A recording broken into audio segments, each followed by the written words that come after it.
एक दिन निम्मो नाम का एक चोर गहनों की दुकान से चोरी करके जा रहा था। इतने में उसकी जेब से एक कीमती हीरा नीचे गिरा। जब तक वो झुककर उसे उठाता, एक मुर्गी ने उसे निगल लिया। अरे रुको, मेरा हीरा! हे मुर्गी, रुक! निम्मो चिल्लाते हुए मुर्गी को पकड़ने के लिए उसके पीछे भागने लगा। मुर्गी गली में और तेजी से भागने लगी। निम्मो भी उसके पीछे भागने लगा। मुर्गी एक हिंडोले पर चढ़ गई। निम्मो भी हिंडोले का चक्कर लगाने लगा। जब वो थककर एक जगह रुक गया, तब मुर्गी घूमते घूमते उसके पास आई। निम्मो ने झपट मार के उसे पकड़ लिया। लो डेक्कन क्वीन, आखिर तुम्हें पकड़ ही लिया। अब दिखा मेरे चुंगल से निकलकर। तब मुर्गी ने उसके चेहरे पर जोर से तोच मारा। निम्मो जोर से चिल्लाया और मुर्गी उसके हाथों से छूटकर भाग गई। ओए ओए, ओ तेरी! मुर्गी के तोच मारने के बावजूद भी निम्मो ने हार नहीं मानी। वो फिर से मुर्गी के पीछे भागा और मुर्गी उछलकर एक ऑटो पर जा बैठी। ऑटो स्टार्ट होकर वहां से निकल पड़ी। हैं? ये ऑटो कैसे शुरू हो गई? अब क्या करूं? ओह, साइकिल! निम्मो तुरंत वहां खड़ी एक साइकिल पर चढ़कर उसका पीछा करने लगा। उसने तेजी से साइकिल चला के उस ऑटो को पकड़ा। तभी उस ऑटो पर बैठे एक कुत्ते ने निम्मो के हाथ को जोर से काट लिया। अयो, अरे रे! चिल्लाते हुए निम्मो ने कैसे तैसे अपना हाथ छुड़ा लिया। वो ऑटो एक चिकन शॉप पर जा रुकी। निम्मो भी साइकिल पर जाकर वहां उतरा। उस चिकन शॉप का मालिक मुर्गी को देखकर कहने लगा, अरे कहाँ घूम कर आई हो मेरी डेक्कन क्वीन? तुम्हें सवेरे से ढूंढ रहा हूँ। ये कहकर उसने मुर्गी को पकड़ा और उसे अपने गोडाउन में डाल दिया। निम्मो ने छुपके से जाकर गोडाउन की खिड़की से झांक कर देखा। वहां बहुत सारी मुर्गियां थी। हे भगवान, अब इसमें से हीरा निगलने वाली मुर्गी कौन सी है? निम्मो परेशान हो जाता है। इतने में वो मालिक गोडाउन को बंद करके वहां से चला गया। अगले दिन निम्मो उसकी प्रतीक्षा कर रहा था कि कब वो चिकन का गोडाउन खोलेंगे। मालिक ने शाम को दुकान खोला। निम्मो तिलमिलाता हुआ वहां आया। ये क्या, आपने सुबह से दुकान क्यों नहीं खोला? अरे भाई, ये मेरे लिए पार्ट टाइम बिजनेस है। मैं ऑफिस से लौट के शाम को सिर्फ 1 घंटे के लिए दुकान खोलता हूँ। जितनी मुर्गी बिक जाए उतना बेचता हूँ। इतने में वहां एक आदमी मुर्गी खरीदने आया। भाई साहब, एक अच्छी वाली मुर्गी देना। हाँ, 5 मिनट रुकिए। मालिक ने एक मुर्गी को पकड़ा और तभी निम्मो के मन में विचार आया। ओह, अगर ये मेरी हीरे वाली मुर्गी होगी तो? ये सोचकर निम्मो उस मुर्गी को खरीद लेता है। ऐसे ही एक एक करके निम्मो सारी मुर्गियां खरीदता है और उन्हें कटवाता है, लेकिन उसे उसका हीरा नहीं मिलता। ओह, अब क्या करूं? देखिए, मुझे ये मुर्गियां पसंद नहीं आई है। मैं कल फिर आऊंगा और मुर्गियां खरीदूंगा। निम्मो का अजीब बर्ताव देख के दुकान मालिक अचरज में पड़ता है। क्या अजीब आदमी है, लगता है सठिया गया है। निम्मो हर रोज उस दुकान में आकर किसी और को मुर्गी खरीदने नहीं देता था और मुर्गियों को कटवा के उनमें हीरा ढूंढता था। आज जरा देर हो गई। किसी को मुर्गी नहीं बेची ना? किसी को नहीं बेचा, पर साहब बिरयानी बना रहे तो उनको मुर्गी मुफ्त में दे दिया। निम्मो ने तुरंत वहां बची हुई मुर्गियों को कटवाया, लेकिन उनमें हीरा नहीं मिला। यानी जो मुर्गी साहब लेके गए, उस मुर्गी ने हीरा निगला होगा। यहाँ साहब की पत्नी ने उस मुर्गी को काटकर बिरयानी बनाई। तभी निम्मो दाढ़ी मूछ लगाकर भेष बदलकर उनके घर आया। जी, आप कौन हैं? मैं सीआईडी अफसर सक्सेना हूँ। आपके घर एक केस के सिलसिले में आया हूँ। वो हीरे की चोरी का केस है ना? यकीनन ये उस निम्मो ने ही किया होगा। एक बार बस हाथ आ जाए, उसे जिंदगी भर जेल में ही सड़ता रहना होगा। निम्मो घबराकर बोला, ठीक है, मुझे बहुत भूख लगी है। बिरयानी हो तो खिलाइए ना। आप कैसे जानते हैं हमारे घर बिरयानी बनी है? ठीक है, आइए साथ में बैठ के खाते हैं बिरयानी। दोनों डाइनिंग टेबल पर बैठते हैं। साहब की पत्नी बिरयानी के बर्तन लेकर वहां आती है। निम्मो बेसब्री से उस बर्तन की ओर देखता है। साहब की पत्नी उसकी प्लेट में बिरयानी परोसती है। निम्मो उस प्लेट में हीरा ढूंढने लगता है। बिरयानी खाना छोड़कर क्या ढूंढ रहे हैं सर आप? कुछ नहीं, बस यही चेक कर रहा था कि चावल में कंकर तो नहीं है।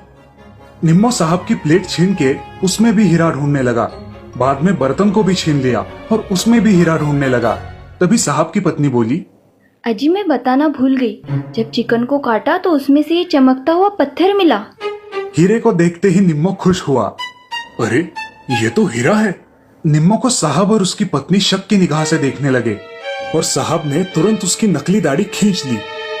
क्यों रे कमीने, तो तुम्हारे चुराए हुए हीरे को इस मुर्गी ने निगला था और इसे हासिल करने सीधे इधर चले आए, लेकिन उस मुर्गी ने पकड़वाया है तुम्हें। अब चलो जेल की हवा खाओ। और इस प्रकार साहब ने निम्मो को पकड़ लिया और जेल में डाल दिया। तो दोस्तों, इस कहानी से हमें ये सीख मिलती है कि झूठ कभी ना कभी दुनिया के सामने आ ही जाता है। इसीलिए हमेशा सच्चाई के रास्ते चलने में ही हमारी भलाई है। सूर्यकांता और अश्विन कुमार, इन नागपति पत्नी को नागमंडल से बेदखल किया गया था क्योंकि उन्होंने नागमंडल के नियमों को भंग किया था। अब नाग देवता ने उन्हें धरती पर कुछ समय के लिए भेजा था और उन्हें मनुष्य के रूप में अपने जीवन को व्यतीत करना था। उनके हाथों कोई भला या नेक काम हो जाने के बाद वो वापस नागमंडल जा सकते थे। बड़ा अजीब है मनुष्य के रूप में जीवन बिताना, बहुत अजीब लग रहा है। लेकिन कोई चारा भी नहीं है। जब तक कुछ नेक काम हमारे हाथों नहीं होता, हमें यही रहना है। लेकिन मनुष्य बस्ती में रहना हमारे लिए खतरनाक हो सकता है। हाँ, सही कहा तुमने, क्योंकि हर पूर्णिमा और अमावस को हमें शंकर भगवान की पूजा भी करनी है, और वो भी हमारे मूल रूप में आके। काफी समय सोचने के बाद अश्विन कुमार मध्य प्रदेश के एक गांव के पास एक जंगल में रहना निश्चित करता है। काफी घना जंगल है, यहाँ हम सुरक्षित रहेंगे।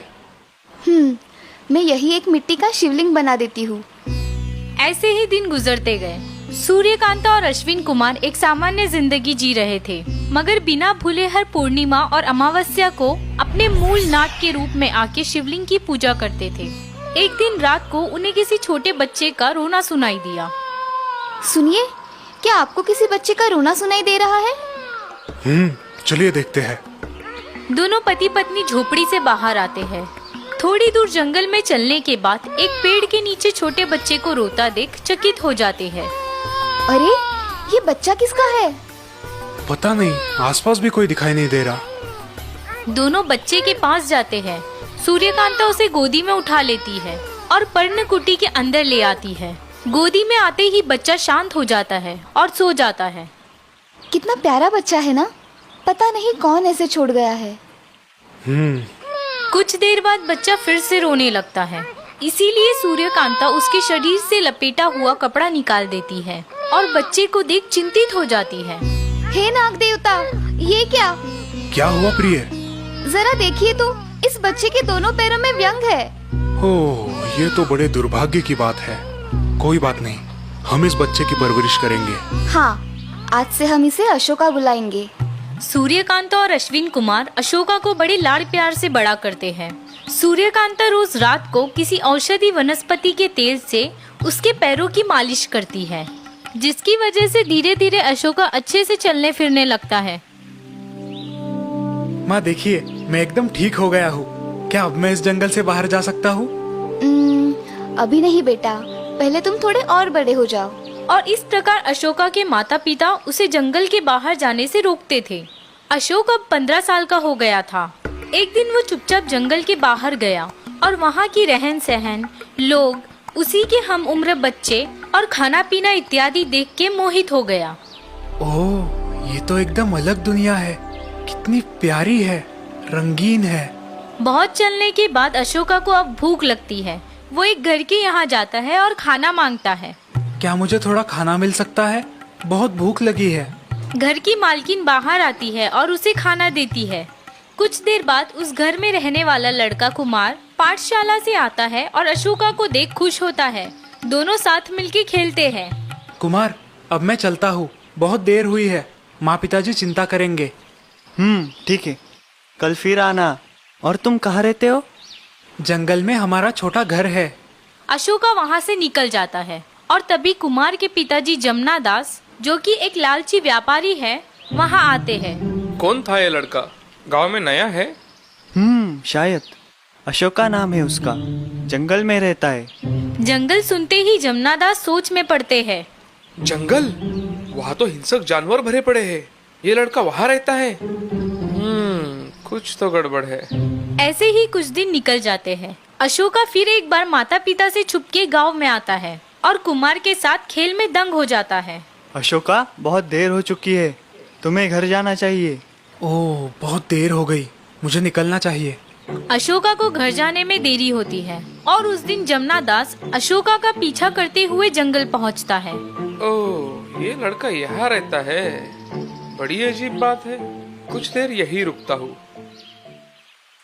थोड़ी देर बाद अशोका के माता पिता पूजा की थाली लेके बाहर आते हैं और अपने मूल रूप में आके शिवलिंग की पूजा शुरू करते हैं। ये सब देख जमुना दास हक्का बक्का रह जाता है। सूर्यकांत और अश्विन कुमार के सर पर चमकता नागमणि देख जमुना दास के मन में लालच निर्माण होता है। ओह, इसका मतलब इस लड़के के माता पिता इच्छाधारी नाग है। मतलब वो लड़का भी इच्छाधारी नाग होगा। अगर मुझे तीनों नागमणि मिल जाए तो मैं दुनिया का सबसे अमीर आदमी बन सकता हूँ। दूसरे दिन जमुना दास अपने 4 हट्टे कट्टे गुंडों के साथ अशोका के जंगल वाले घर जाता है। सूर्यकांत और अश्विन कुमार खाने का प्रबंध करने जंगल गए हैं और अशोका अकेले ही खेल रहा है। पकड़ो इस सांप के पिल्ले को। अशोका अचानक हुई इस बात से डर जाता है। चारों आदमी अशोका को घेर लेते हैं। आप ये क्या कर रहे हैं? कौन है आप? चुप, ज्यादा बकबक मत कर। मुझे तेरा नागमणि दे दे जल्दी। जमुना दास की बात सुन के अशोका उलझन में पड़ता है और रोने लगता है। कैसा नागमणि? ये आप क्या बोल रहे हैं? मुझे मत मारिए, कृपा करके मुझे छोड़ दीजिए। अशोका डर के मारे चिल्लाने लगता है और तभी सूर्यकांत और अश्विन कुमार जंगल से लौटते हैं। अशोका, ये सब क्या हो रहा है? हमारे बेटे को छोड़ दीजिए। क्या चाहिए आपको? क्यों हमारे बेटे को मार रहे हैं? अगर अपने बेटे की हिफाजत चाहते हो तो जल्दी से अपने नागमणि मुझे दे दो। जमुना दास की बात सुन के सूर्यकांत और अश्विन कुमार चौंक जाते हैं और एक दूसरे को देखते हैं। क्या हुआ? मुझे पता है तुम इच्छाधारी नाग हो और तुम्हारे पास नागमणि है। जल्दी करो वरना इस पिल्ले को मैं। नहीं नहीं, ऐसा मत कीजिए। आपको जो चाहिए हम दे देंगे। अशोका को कुछ मत कीजिए, उसके पास नागमणि नहीं है। क्या? झूठ मत बोलो। ये सच है, क्योंकि अशोका हमारा बेटा नहीं है। हमने सिर्फ उसे पाला है। अश्विन कुमार की बात सुन के अशोका को जबरदस्त झटका लगता है। पिताजी, ये आप क्या कह रहे हैं? ऐसा नहीं हो सकता। और आप दोनों मनुष्य नहीं हो? ये सच है बेटा, हम नागमंडल के रहवासी हैं। सूर्यकांता अशोका को इतने साल छुपाया सच बताती है। उसकी बात सुन के अशोका बहुत दुखी होता है। तुम्हारी नौटंकी बंद करो और मुझे तीनों नागमणि दे दो, वरना मैं किसी को जिंदा नहीं छोड़ूंगा। ठीक है, हम अभी अपने मूल रूप में आते हैं। लेकिन अगर आपने हमारा नागमणि निकाल दिया तो हम कभी वापस नागमंडल नहीं जा पाएंगे। मुझे इससे कुछ लेना देना नहीं है। मुझे नागमणि दे दो जल्दी, नहीं तो मैं इस पिल्ले को नहीं छोड़ूंगा। ठीक है, हम अभी अपने प्राण त्याग करते हैं, लेकिन वादा कीजिए कि आप हमारे पुत्र को कोई नुकसान नहीं पहुंचाएंगे। ठीक है। अश्विन कुमार और सूर्यकांता बड़े प्यार से अशोका को देखते हैं और अपने प्राण त्यागते हैं। दोनों को मृत अवस्था में देख अशोका रो पड़ता है। माँ, पिताजी, मुझे माफ कीजिए। मेरी गलती की वजह से आपको प्राण त्यागने पड़े। ना मैं गांव देखने जाता और ना ये सब होता। अश्विन और सूर्यकांता अपने मूल रूप में दिखने लगते हैं। उनके मस्तक पर चमचमाता नागमणि देख जमुना दास फूले नहीं समाता। अब मुझे धनवान और शक्तिशाली बनने से कोई नहीं रोक सकता। जमुना दास मृत अश्विन कुमार का नागमणि लेने के लिए आगे बढ़ता है। मन ही मन बहुत खुश होता है। जैसे ही वो अश्विन कुमार के नागमणि को हाथ लगाता है, उसे बिजली का जोरदार धक्का लगता है और उसके पूरे शरीर को लकवा मारता है। अब वो ठीक से बोल भी नहीं पा रहा। डर के मारे उसके गुंडे वहाँ से भाग जाते हैं।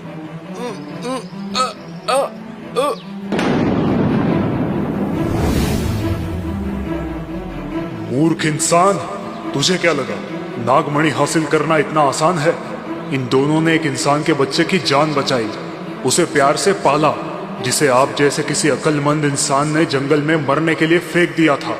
नागराज आशीर्वाद से सूर्यकांत और अश्विन कुमार को फिर से जीवित करते हैं। दोनों फिर से इंसान के रूप में आते हैं। प्रणाम नागराज। अश्विन कुमार, सूर्यकांता, आप दोनों की सजा पूरी हुई है।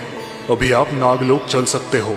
सूर्यकांत और अश्विन कुमार सोच में पड़ते हैं। नहीं नागराज, हम अशोका को इस भयंकर इंसानी दुनिया में अकेला नहीं छोड़ सकते। आपकी इजाजत से हम यही धरती पर ही रहना चाहेंगे। सूर्यकांता की बात सुन के अशोका भावुक होता है। माँ, पिताजी, मुझे माफ कीजिए। मैं आपको गलत समझता रहा।